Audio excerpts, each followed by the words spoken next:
precise spacing, and it will drop them at that very precise spacing. There are a huge variety of seeds that you can plant with this, and there's quite a few different varieties of this exact tool. The way that we started out was with a JP1 is the model number, and that's their single row Jang seeder. So it's basically this, except it only has one of these hoppers on it, one wheel in the front, one wheel in the back. This is called the JP5, and for push models like this, I think that there is maybe a JP6 with as many as 6 hoppers. This size is about as big as I'd want to get for market gardening with 30-inch beds, because the width of this is pretty much 15 inches, and so you can pass one way down your bed and the other way back, and you'll get the whole bed seated. Since we're looking at the JP5, I'll just kind of touch on the advantages of this one versus the JP1 first. That single row seeder, obviously it does one row at a time, and so you have to do, depending on how many passes you're going to do on the bed, if you were planting arugula, spinach, salad, you'd only need to do one up and one back, and you could have as many as 10 rows. The other one, you're going to have to do that 10 times. But other than just saving time, the other thing that's really nice about this is if you're doing like organic farming and you're cultivating all of your weeds by hand, this gives you very uniform spacing between each of those rows. And so if you wait your seeds germinate, you start having some weeds popping up in between those rows, you can just come in there with a very small or narrow weeder, and you can just fly down your bed, just walking at full speed, and be able to knock out all of the weeds that are in between the rows that you planted. When you're rolling with the single row seeder, it's the smoother your bed is, the easier it is, but it's hard to roll perfectly straight on soil, and so you get wiggly and wobbly around. Your rows end up sometimes colliding with each other, having big gaps, and so the amount of time that it takes to actually cultivate the space in between your plants goes up by doing it with the single row because it's less consistent.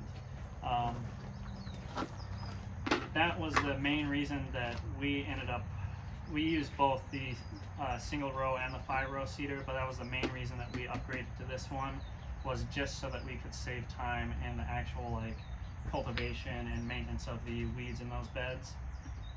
So I'll actually go ahead and hand these around too, so that you guys can kind of see how these work. This is called I think they just refer to it as a seed hopper. And what you do is when you're going to plant with this, you figure out what seed you're going to use. You can see like this part will spin in here. It'll advance that seed roller that we were talking about. You want to fiddle with that, but you basically figure out what seed that you want to plant. Open this guy up.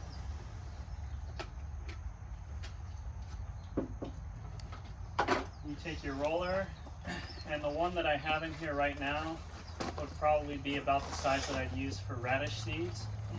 You take your seed, you drop it in the top of the roller, and when it's sitting down inside of one of these divots, it should just basically be almost flush with the surface, maybe a touch down by like just a hair or a touch up. And that way, when it actually is being advanced to the machine and it's driving this wheel and spinning it in here, there's a little brush, and this brush will brush any additional seeds that we're trying to ride inside of that same seed divot right out the top. So when you go forward, you know that this is advancing, and each one of these holes has exactly one seed in it. The benefit of having the control of like singulated seeds is that you can space out your seeds per crop that you're planting. So if you were planting, let's say arugula for instance, and you wanted to have good density, or actually maybe we talk about the crop that we were looking at up there so you guys can see it, that planting of lettuce that wasn't quite ready to harvest yet. So one of the ways that we learned was the same way that you guys planted that one, You go out there, you make a furrow, and then you just kind of sprinkle your seeds in there, and you try to spread them out so it's not too dense, but it's nearly impossible to not be dropping multiple seeds. And so you can have 1 square inch that sometimes has like 5+ seeds in it. And so what's going to happen is maybe they're all going to germinate, but they're going to start shadowing each other out, and so you're going to have a lot of wasted seed because some of those don't get big enough that you can harvest them.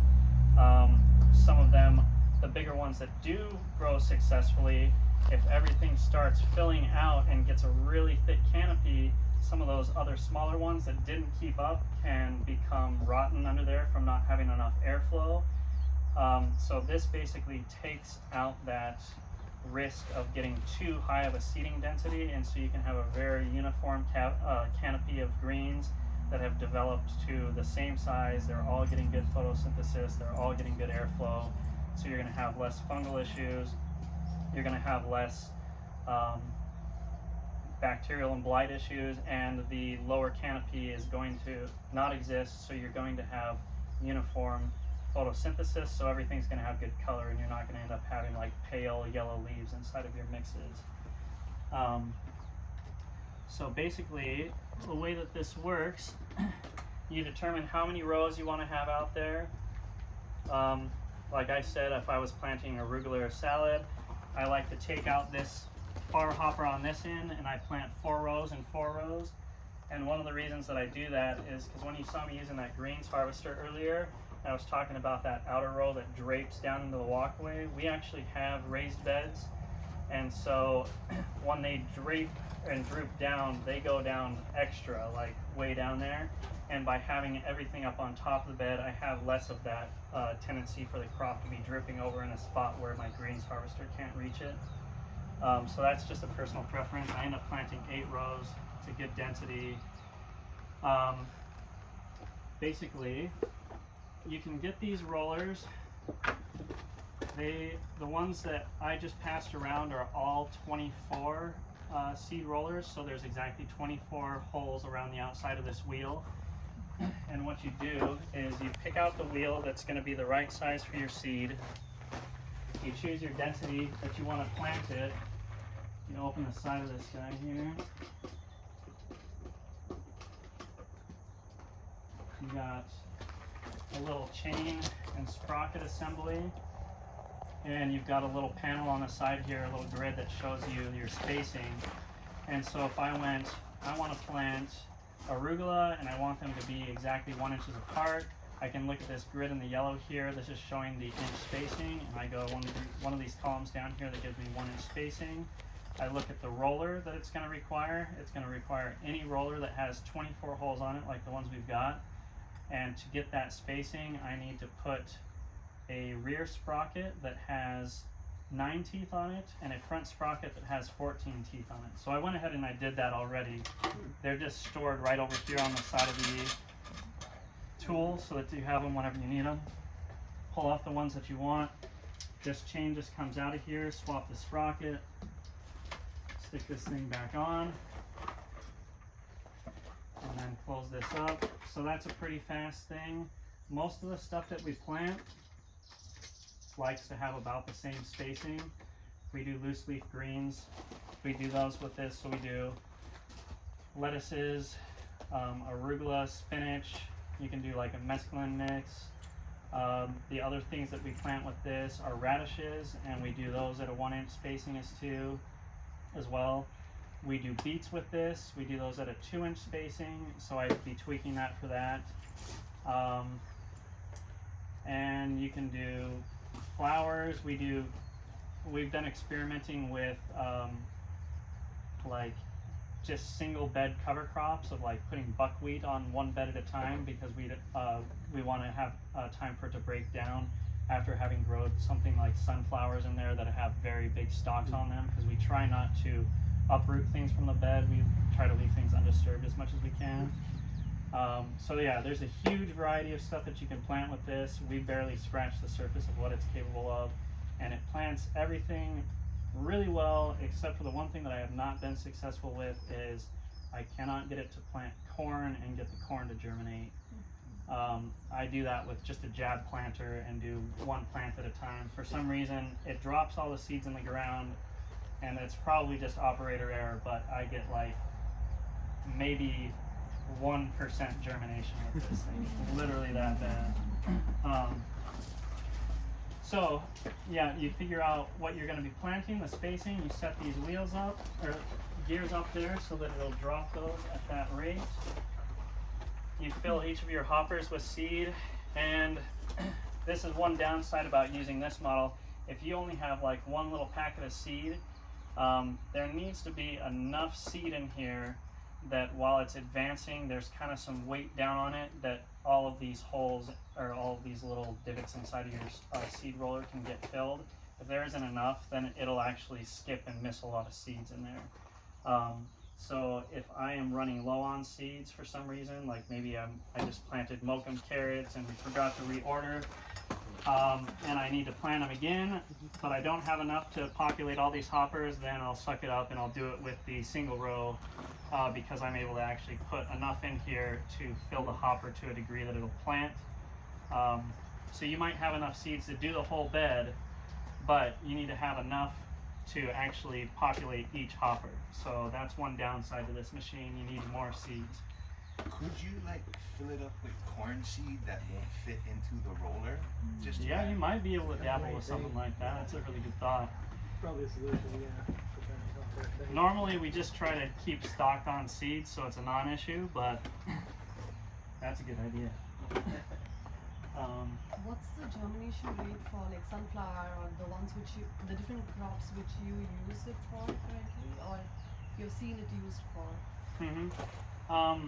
You mean like the germination rate is in like how successful the seeds germinate after it drops them into the ground? Yeah. Totally depends on where we got the seeds from, or if we decided we were going to save our own seeds. When we save our own seeds, it can be hit or miss on the conditions that we actually collected them in and how well we stored them. Right. Most crops that we get are very successful if we get them from Johnny's and it says they have a 97% germination rate. I've never counted, but it seems to reflect that with what gets planted. We get very good germination. The only thing that has been particularly difficult for us, and there was a bit of a learning curve for some of these crops in the past, because if you don't want to be tweaking this all the time, you're pretty much planting each seed at the same depth, because you can adjust this so that these will plant them deeper, but you'd spend so much time tweaking on this with wrenches that it wouldn't be a good use of your time to be doing that between every crop. So germinating a very small seed like carrots, they can be a little bit deeper than you want sometimes, and germinating a bigger seed like sunflower or beans can be a little more shallow than you want. And I don't know if you guys have planted beans before. A lot of the time you'll see them up at the soil surface if you don't get them deep enough.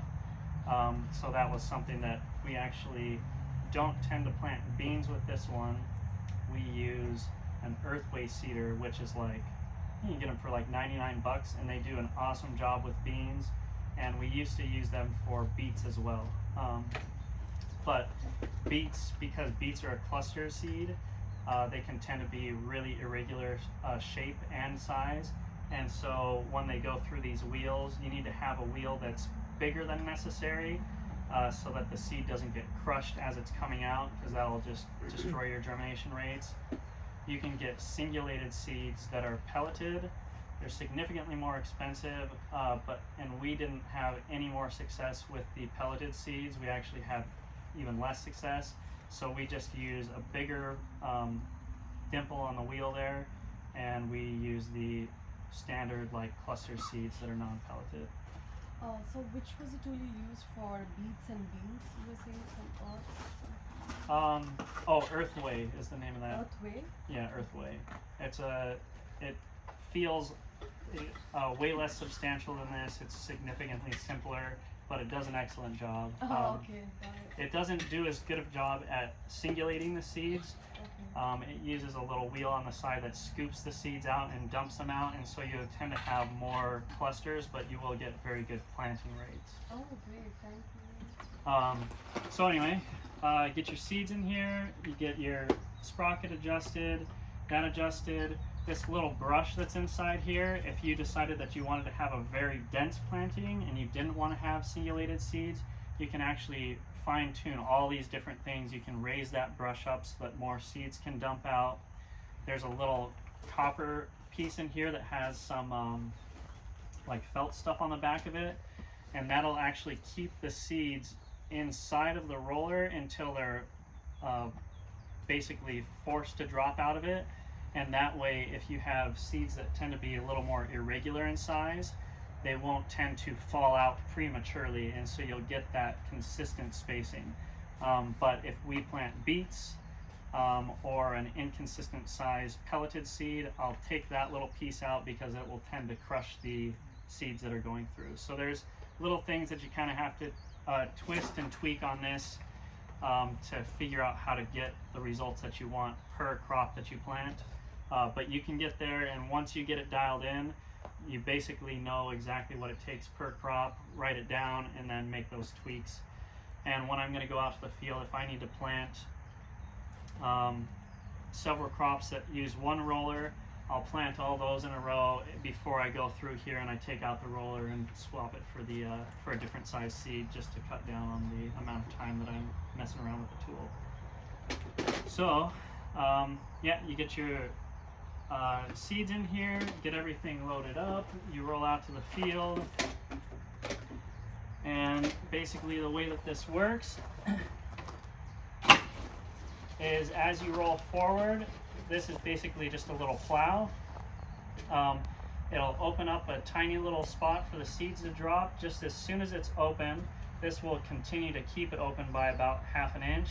It'll drop the seed in, and just as it passes, this little shoe will pass over the soil and just knock it closed right on top of it. And this wheel in the back will press the soil down onto it so that you have good seed or soil to seed contact. And this front wheel, what it does is basically it actually advances all the gears inside of here so that it will roll and drop the seeds into the bed. And that honestly covers most of that. There's a few other tricks and things that you can learn over time depending on the seeds that you're planting with it, but for general use, that basically covers what this does and how it does it. Oh, I forgot to ask about the power harrow on our scale of 1 to 10. Invaluable or useful, or I'd say once you scale up to a point to justify that expense and you start doing your cost of production and figuring out how long it's going to take you to pay that off based on your time saved in the field, I would say it's pretty invaluable in how much time it saves, especially if you have employees, because when we've got 2 employees out in the field and everybody is not created equal, some employees can flip the beds in 40 minutes, and we've had employees that took 3 hours to flip a bed. And so being able to basically narrow that down and maybe have one person that's like trained on using the BCS, and that's what they do, you're just going to have very fast and consistent results. So I'd say it's an invaluable tool, but you can get by and do awesome things without it and still be very profitable. It's more of a thing of like, either you get it early on and spoil yourself and know that you're going to pay it off eventually, or you wait until you're at that demand and you go like, I can't grow enough in the time that I have out here, and so it's time for me to upgrade my tools so that I can better, more efficiently use my time. So I'd give it like its capabilities and how good it is at what it does, probably like a 9, I guess. But the necessity of the tool is more like a 7 until you, maybe more like a 3 or 4 when you're first starting out, but as you scale up, it becomes a huge time saver. So. Awesome. And then how about the Jang? Are you finding that indispensable as well, or? Yeah, I'd say that the 5-row Jang is more of a like spoil yourself thing, because the amount of time that you save by using this instead of doing 1 row at a time is not that much. Because anytime that you actually want to go out there and plant, if you change seeds and you want to do another one, you have to flip each of these rollers out and do all these different tweaks on it. And if you're just going to be planting one bed of that, then you're spending a lot of time actually tweaking the tool and getting it ready for each next planting. Whereas you might be better off, what some farms will do is they'll actually buy a hopper for each of the crops that they want to plant. They leave the roller in there, they leave it adjusted exactly how they have it, and they leave their seeds in there. They have these stocked in their fridge, and you just grab this thing and go like, okay, radishes, boom, go. And that's a lot more feasible, because these are kind of expensive if you were just doing it with the single row, because you'd only need 1 of these for each instead of having to get 5, which would, I can't quite remember what they charge for these, but I want to say that it's like, it might be like $150 each. Wow. for this little thing. That single row Jang seeder used to be a little bit cheaper, but they changed their prices in order to pay their employees better, and I think that they charge $600 for the single row. And the 5 one, for the fact that it can do 5 at a time, it is not 5 times the price. I think it's up in the, you'll have to look this up. I think it might be in the $1,500 price range or something for the 5-row seeder. So I'd say the single row seeder is awesome. It does an awesome job, but at the price being $600 versus that earthway seeder that I talked about, the earthway seeder is fantastic. And one of our farmers that farm next to us, Bear Claw Farm, her name's Rose Matthews. She was farming for 6 years, and she only ever used the earthway seeder, and she got extremely good at using it and got awesome results for it. And that thing only cost $99, and that included all of those wheels for the seeds that it needed. That's the other big thing. Each one of these little roller wheels costs on average $35, and so if you've got this 5-row, you're looking at like $150+ just for these little plastic wheels. Bringing that up, I don't know if anybody has a 3D printer or knows somebody with a 3D printer. There are websites, I think one's called like Farm Hacks something. I'll have to verify what that is, but they sell, or they give out for free all of the STL files, the files you need to print your own wheels. And so I'm going to be getting a 3D printer soon, just because of stuff like that. It would only have to print off like 2 sets of wheels, and the printer would have already paid for itself. So I'm curious, you mentioned, so what seed you use for the earthway versus the Jang.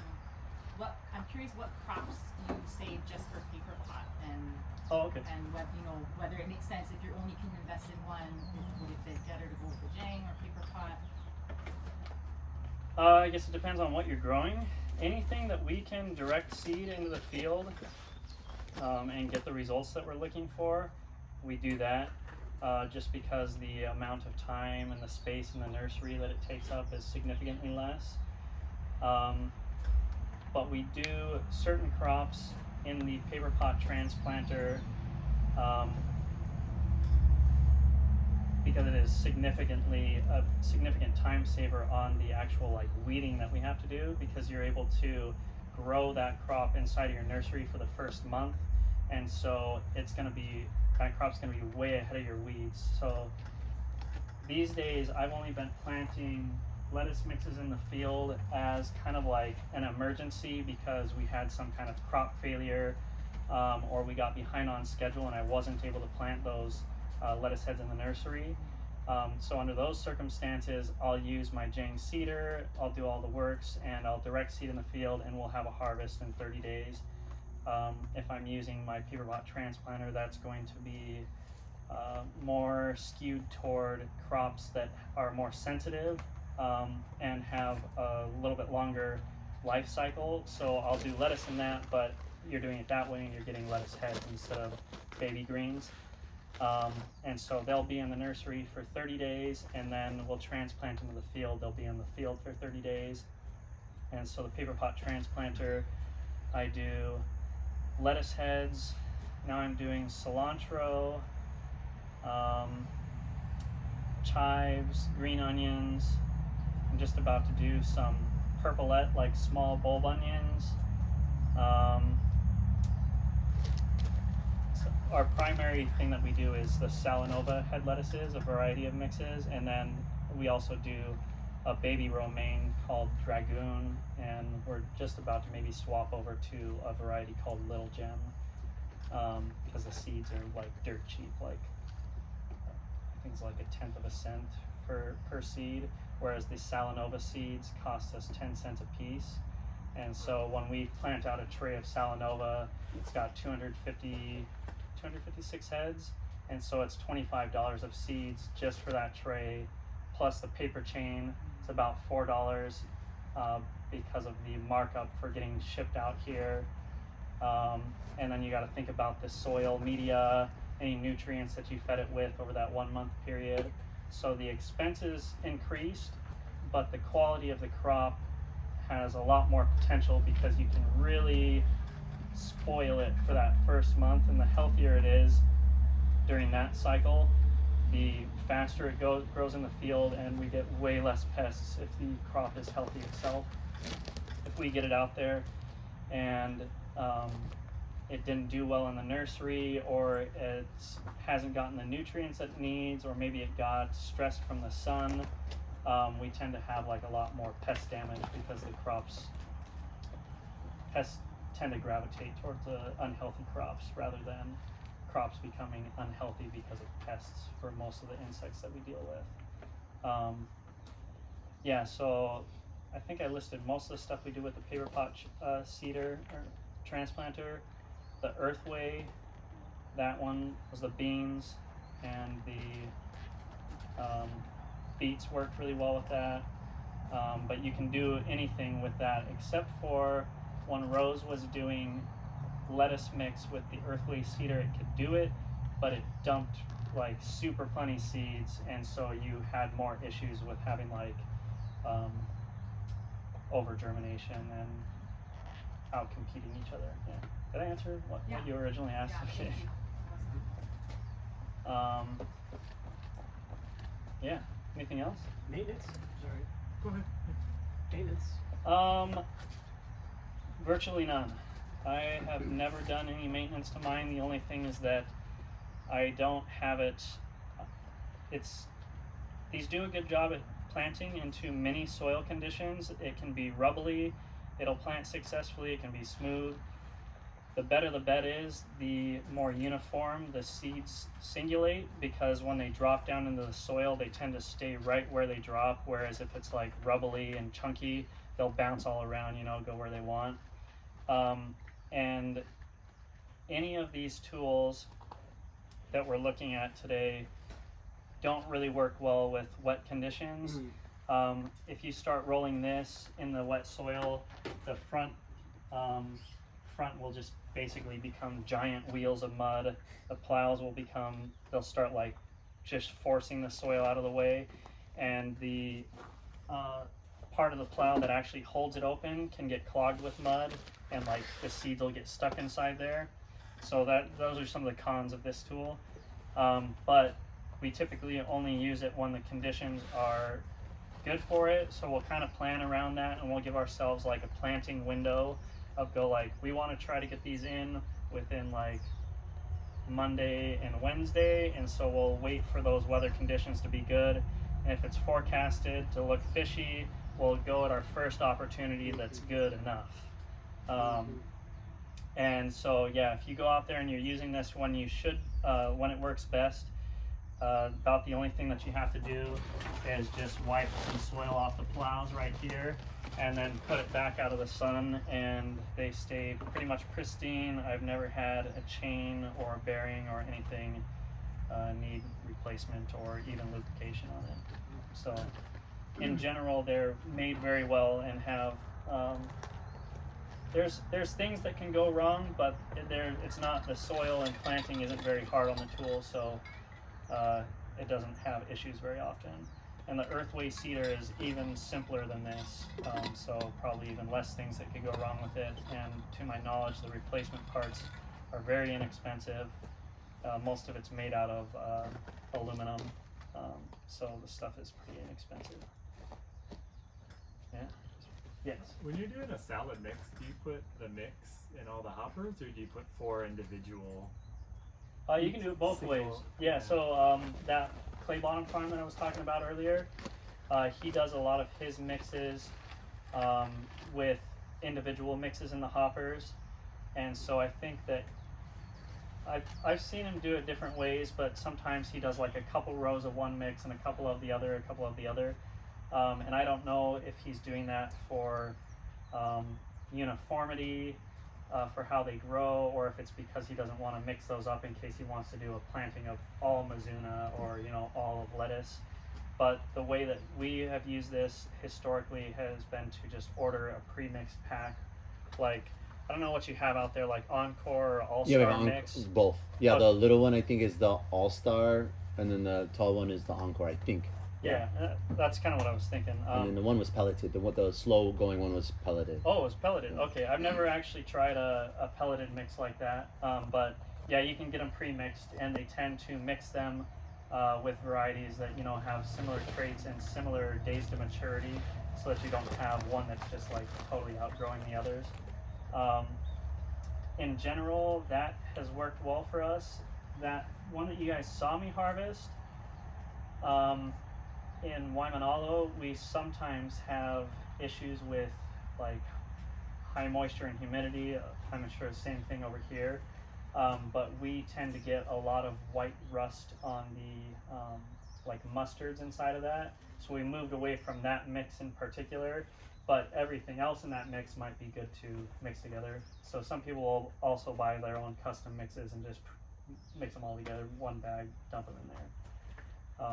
And that's what we do with our paper pot transplanter. I pick out like the 4 head lettuces that I like to grow, I mix them together, and then I create a tray that's mixed. So when we harvest in the field, I just know that I'm gonna have a nice, pretty uniform mix in my bag. Yeah. Have you ever gotten complaints from customers like, oh, you're a little heavy on XYZ? Or I feel like most people don't think that much about salad. No, yeah, most people are just like, oh my god, it lasts for 30 days in the fridge. And that's all they care about, is that they don't have to eat it too fast. But yeah, in general, the only complaints that we've had are once you start growing it to a higher scale, even though we double wash everything, sometimes caterpillars make it through, and very infrequently. One of our customers has like this phobia of centipedes. They've been like stung by them in their sleep a whole bunch, and just recently they got a centipede inside of their bag, and they were like, "We thought you did it on purpose." But yeah, so occasionally we'll get manifested that. Yeah, we'll get stuff like that in there. But in general, yeah, most people are just happy with whatever and have no complaints, even if they find like a bug or a weed in there. I think most people kind of like anticipate that that's a thing with the way that we grow stuff. So But as a direct to consumer, yeah, not like a retail grocery store. I'm sure you could lose a client like that. yeah, possibly. Most of the places that we've sold to, well, actually just for retail, has been like down to earth. It's a grocery store over there. I don't know if you guys Co-op, have isn't it? Yeah, it's like owned by the employee owned. We can sell stuff to them pretty readily, but everything that's grown locally and sold there, I think most of the people that shop there already kind of look at it and go like, oh yeah, I can tell this is grown local. And then our restaurants, even though we wash everything at the farmer's market, our restaurants, we tell everybody like, wash it again, because ultimately it comes down to the end user's responsibility to keep their veggies clean. So we haven't ever had somebody that's stopped buying from us because of something like that, but we are pretty particular that we don't it's pretty infrequent that we actually have pests and weeds that go through all the way to the end. All right, guys, I want to check in with us all. I know that on our registration it talked about